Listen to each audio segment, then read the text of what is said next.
ginagawa niyo. Sino dito yung gumagawa pa kayo gising? Nagpe-pray?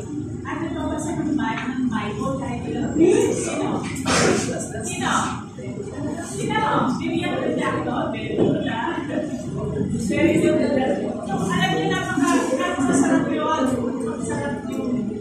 Pagka naisip ako lang may sabi niya, naisip ako, wala akong nararamdaman.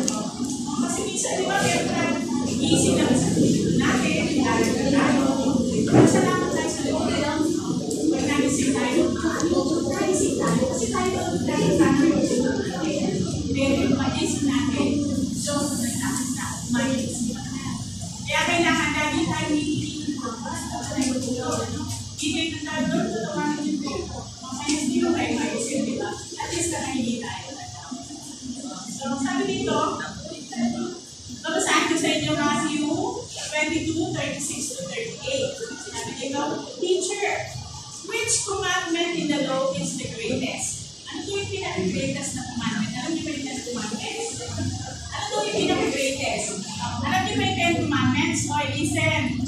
Kinig kayo. At ano yung ano? Ano yung 10 commandments? So, which is the greatest? Sabi, he said to him, you shall love the Lord your God with all your heart, with all your soul, and with all your mind. This is the greatest and the first commandment. Dapat daw mahalin natin ang Diyos, hindi lang sa puso, sa isip, sa salita, pati yung ating mga kaluluwa. Nagmamahal sa ating Panginoon. Ginagawa ba natin yun? Opo! Ba tayo mga bata? Alam niyo, pag mababait kayo, sumusunod kayo sa magulang nyo, nag-aaral kayo mabuti, this is one way of showing the Lord that you love Him. Diba? Ito yung isang paraan na nagpapakita ng mahal natin.